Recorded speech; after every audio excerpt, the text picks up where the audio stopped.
Hoje, 14 de novembro, é o Dia Mundial do Diabetes, uma data para lembrar da importância de cuidar da saúde e prevenir uma das doenças que mais cresce no mundo. Quais fatores de risco, os sintomas e os cuidados necessários para quem tem diabetes? Para responder essas perguntas, recebemos aqui no estúdio a endocrinologista a doutora Andressa Di Filippo. Doutora, queria te agradecer por estar mais uma vez com a gente aqui, para a gente falar sobre um assunto que é importante, tanto para quem tem esse problema, quanto para aquelas pessoas que querem prevenir. Tudo bem? Boa tarde. Oi, boa tarde, João. Obrigada pelo convite, viu? É um prazer estar aqui.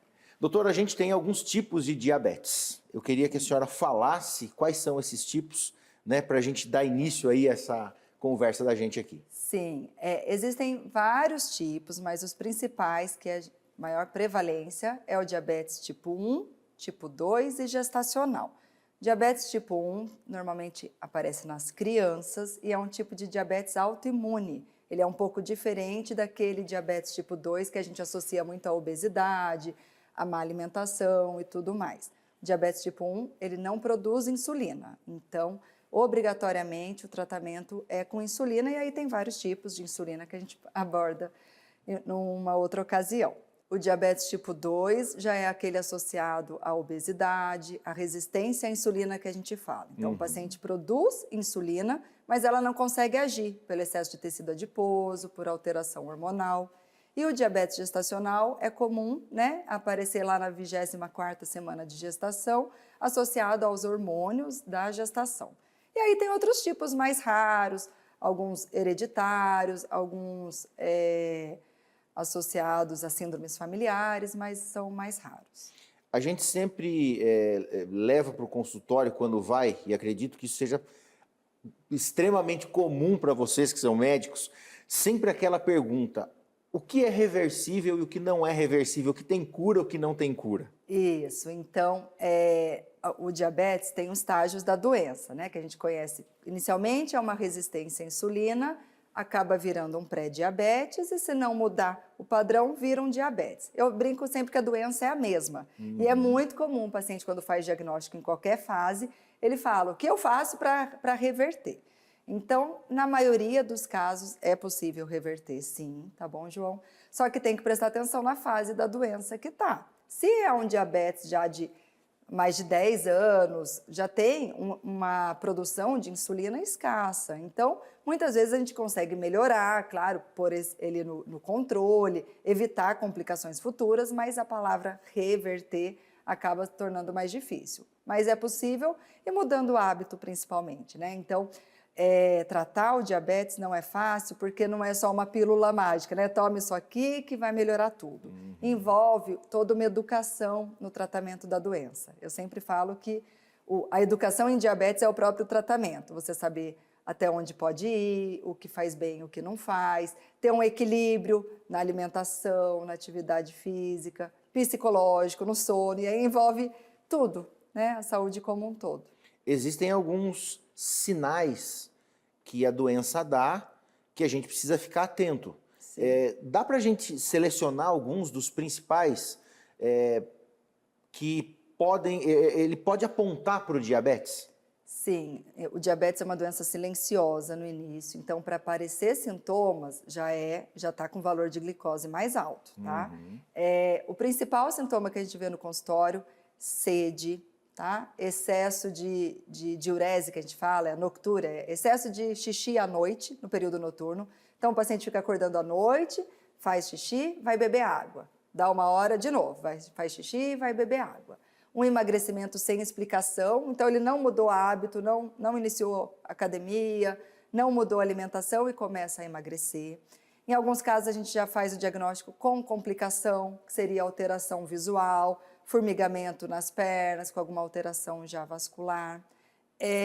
Mulher é muito comum, candidíase vaginal. Então, assim, um prurido, né, uma coceira vaginal, um corrimentinho, trata, melhora, dá 2 semanas volta, dá 2 semanas volta. Então, o excesso de glicose pode favorecer a proliferação de fungo, nesse caso. Em homens também acontece, mas é comum na mulher. E sintomas inespecíficos, uma fraqueza, falta de energia, tontura, é muito comum também. Quais os fatores de risco, doutora? Principal, obesidade, tá? Com certeza, obesidade, diabetes, e aí outras coisas, né? Hipertensão, eles andam juntos, tá? Mas tem o sedentarismo, existem síndrome do ovário policístico, que predispõe, história familiar, então, filhos de pais diabéticos, a chance é maior, mesmo com hábitos saudáveis. Idade acima de 45 anos, é importante fazer um rastreio. Mulher que teve um diabetes gestacional também tem maior tendência a ter, precisa de segmento, né, para a gente ficar de olho. O gestacional, por exemplo, claro, né, ele vai acontecer no período ali, ele pode continuar depois? O que tem que se tomar de cuidado nesse período? Isso, então o gestacional geralmente é uma pessoa que já tem fatores de risco e na gestação, pelos hormônios, acaba elevando a glicose. Geralmente a mulher grávida, ela é muito atenciosa, né, principalmente pela saúde do bebê. Então, na maioria das vezes, com mudança alimentar, a gente consegue controlar, não precisa nem de medicação durante a gestação. Algumas mulheres, ao ter o diagnóstico de diabetes gestacional, elas emagrecem. Grávida, em vez de ganhar ali seus 8 a 12 quilos, que é normal ganhar na gestação, às vezes elas emagrecem 8 quilos pela mudança alimentar. Você vê que tinha uma obesidade, ela melhorou tanto a alimentação para proteger o bebê, que acabou emagrecendo na gestação. É um fator de risco, mas não é certeza ela ficar diabética após a gestação, tá? Na maioria das vezes, não fica. Na maioria das vezes fica como um fator de risco, como uma atenção, que ela pode abrir diabetes em algum momento da vida, mas ela consegue, com as mudanças alimentares e de atividade física e tudo, ela consegue se manter não diabética. O fato da mãe ter, isso é transferido para o bebê? Sim, sim. Mãe e pai, tá? Então, o diabetes é uma doença poligênica que a gente fala, então você herda vários genes que aumentam a tendência de ter. Isso envolve genética, mas também envolve hábito, né? Porque se tem, a mesma coisa a obesidade, se tem pai e mãe obesa, você vive num ambiente obesogênico, que a gente chama, com aquela alimentação, com sedentarismo e tudo. Então, além da genética, tem os hábitos da casa que acabam influenciando também. Que coisa, né? Hoje em dia a gente vive num mundo onde as coisas elas acontecem muito rápido, inclusive a alimentação. Muitas vezes a pessoa acaba partindo para um fast food ou compra alguma coisa embalado ali para comer rápido. Isso acaba piorando essa condição, né? O que a gente precisa ter no dia a dia, além do que a gente já comentou aqui, doutora, para evitar, né? Porque hoje a gente vê que muitas vezes você trata uma doença, mas a gente deveria prevenir. Isso. É o que eu falei no início de educação em diabetes, né? Eu acho que atualmente a gente está querendo tudo rápido, querendo tudo pronto.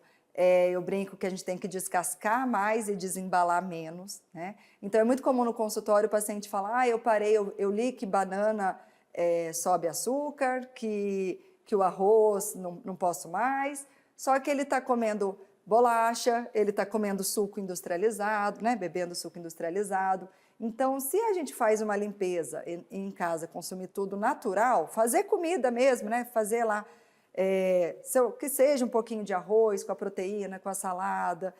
O ideal para diabetes é não ter sucos, tá? Os sucos, mesmo os naturais, acabam subindo a glicemia, mas se for tomar um suco, que seja um suco natural, que não seja um suco de caixinha, que todos são adoçados.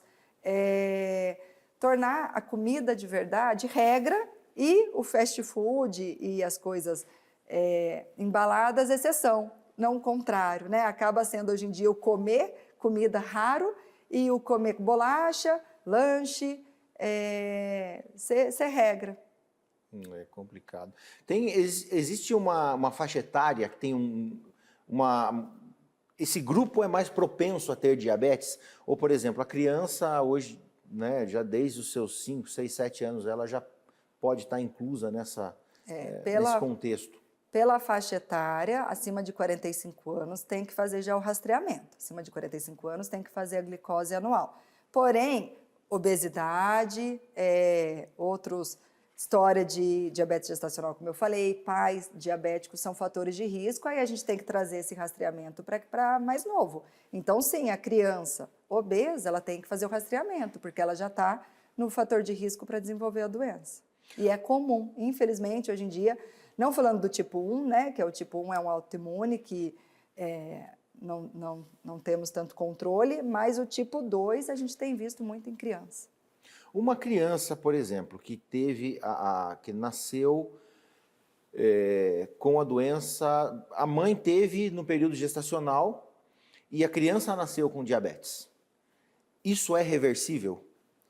Sim, na maioria das vezes isso é ali no período perinatal que a gente chama, né? Então, se a mãe tinha um diabetes gestacional descompensado, tá? Se estava, porque só o fato de ter diabetes gestacional, se ela controlou direitinho e está com as metas, tudo bem, a criança não desenvolve fator de risco nenhum. Agora, se a mãe estava descompensada, nasceu uma criança com alteração na glicose, geralmente no perinatal, naqueles 28 dias que a gente fala, ela consegue reverter. Ela não é raro ela ficar diabética desde essa idade, exceto por síndromes, como eu falei, por doenças mais raras.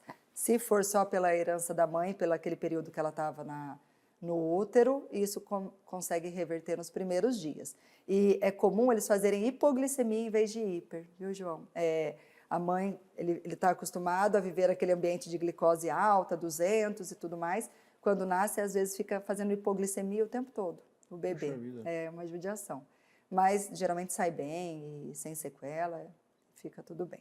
Doutor, é importante a gente também citar que mesmo a pessoa que tem o diabetes, hoje em dia existem muitos recursos para que a pessoa viva com qualidade de vida, né? Eu queria que você também falasse um pouco a respeito disso. Isso, o diagnóstico de diabetes é assustador, né? Porque ele é uma doença crônica. Então eu não falo, olha, você tem isso, você vai tomar esse remédio 14, igual antibiótico, né? Você vai tomar 14 dias e vai melhorar. Então eu sempre tento trazer isso. A gente fala muito do lado ruim, das complicações e tudo mais, mas e do lado bom? É uma doença que tem tratamento, e o tratamento mais barato, né? Que se você melhorar a alimentação e fazer atividade física, nossa, você já consegue melhorar muito a doença, tá? E tem remédios muito mais modernos hoje em dia. Então, aceitar o diagnóstico, eu tenho diabetes, isso não vai te impedir de ser feliz, eu gosto de falar isso, você vai... Nossa, mas eu amo comer torta tal. Você vai poder comer sua torta tal. Todo dia não, né? Ter regras, como tudo na vida a gente tem. Mas tem medicações hoje em dia modernas que previnem complicações futuras, tem medicações que ajudam no apetite. Então, é possível manter um diabetes controlado com qualidade de vida, sim. Não é mais aquela coisa de antigamente que não podia comer mais nada e só tinha insulinas ruins, né? Então, hoje em dia é possível sim, mas tem que ter educação em diabetes, não adianta. Então, tem que monitorar, tem que ter uma frequência de consulta, de exame, tem que fazer a tarefa de casa, que é a mudança alimentar e atividade física. Então, eu brinco, se eu faço minha parte, né, como endocrinologista, e o paciente faz sua parte, é certeza que dá certo. Doutor, eu queria te agradecer, né, por estar aqui. Esse é um tema que... ele assusta ainda algumas pessoas. Sim. Mas eu acho que a gente tem o dever de desmistificar isso, né? Mostrar para as pessoas que é possível a gente viver com qualidade. Sim. Tem recursos, né? Tem profissionais que podem ajudar as pessoas mesmo a viver com um problema, que é um problema, né? A gente sabe disso, mas que eles podem viver com qualidade de vida, podem ser felizes e ter uma vida longa pela frente, né? Isso, e o fato de ter diabetes bem tratado, isso não implica em complicações futuras. Sim. As complicações que a gente fala é para quem não se cuida, para quem ou quem tenta se cuidar essa informação correta ou a medicação. Mas um diabetes controlado, né, que a gente fala com as metas ali no alvo, é vida normal e vida longa. Hoje em dia não reduz a expectativa de vida se você tem sua glicose controlada. Legal.